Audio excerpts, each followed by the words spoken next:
Всем привет, друзья! Вы на кулинарном канале Эми. Сегодня приготовим эклер. Эклер у многих любимый десерт.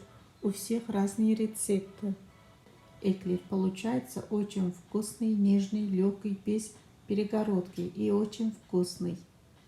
Сначала приготовим заварное тесто. Для него понадобится 250 граммов воды, щепотка соли. Также понадобится 100 граммов сливочного масла. Ванилин, сахара я не добавляю. Итак, начинка сладкая.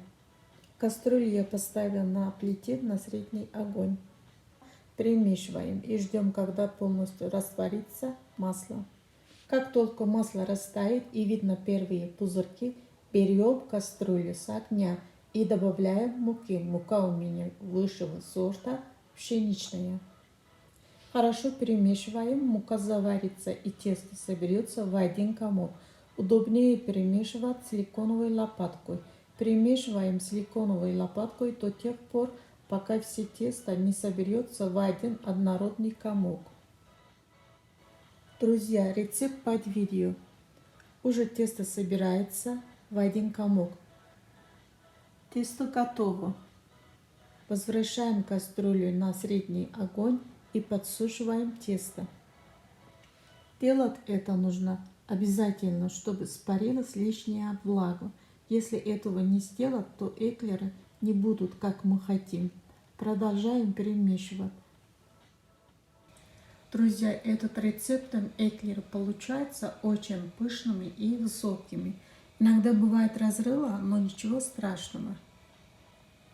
Продолжаем перемешивать. Этот процесс продолжаем где-то 3-4 минуты.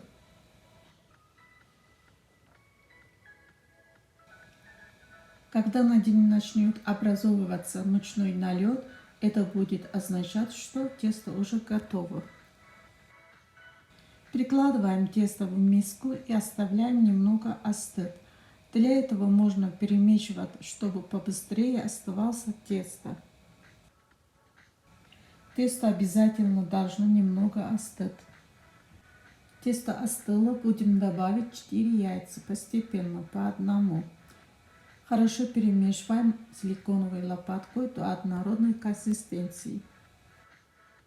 Следующие яйца будем добавить только после того, как вымешается предыдущим. Желательно, чтобы яйца были комнатной температуры. Первое яйцо вымешалось, можно добавить второе яйцо. Добавим второго яйца. Хорошо перемешиваем до однородности. Тесто снова стало однородным, но оно слишком густое, поэтому добавим третьего яйца. Перемешиваем и посмотрим консистенцию. Заварное тесто нельзя исправить добавлением муки. Лучше оставить его более густым, чем нужно. Чем испортить, сделать его жидким. Исправить его можно только добавлением заварного теста. Посмотрим консистенцию. Тесто густое. Добавим четвертое яйцо и аккуратно перемешиваем. Перемешиваем до однородности.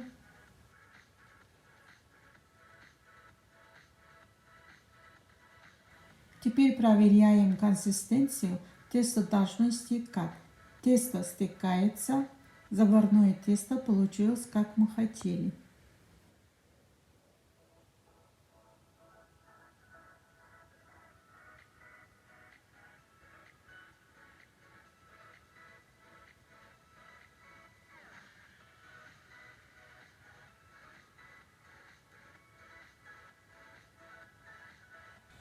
Я буду использовать вот такую открытую насадку.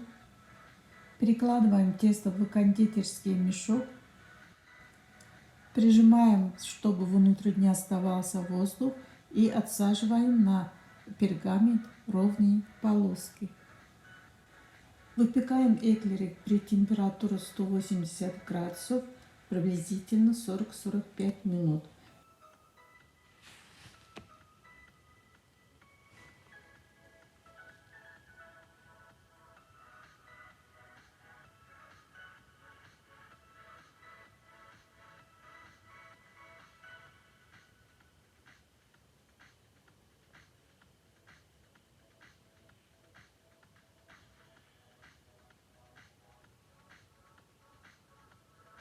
Пеку в режиме вверх-вниз без конвекции. Отправляем на духовку. Приготовим крем. Мне нравятся сливки и сгущенного молока. Сливки берем жирные 33%, 300 граммов. Сгущенного молока 100 граммов. Примешиваем до густения. Хорошо взбиваем до однородного состояния.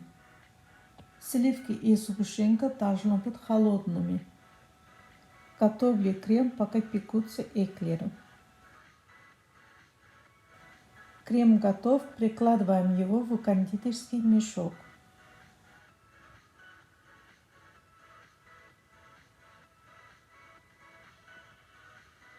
Эклеры у нас готовые, остываются. Готовые и остывшие эклеры показываем внутри какие они легкие и без перегородки. Готовый кремом заполняем все пирожные. Для заполнения использую маленькую насадку. Начиняем наши пышные эклеры.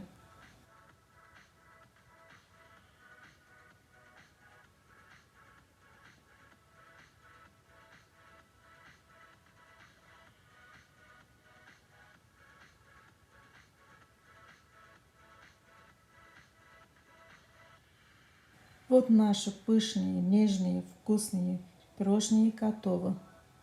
Если хотите, можете смазать ганашем, но я не люблю глазурь, поэтому не делала. Приготовьтесь, не ленитесь, это даже очень легкий рецепт. Приятного чаепития!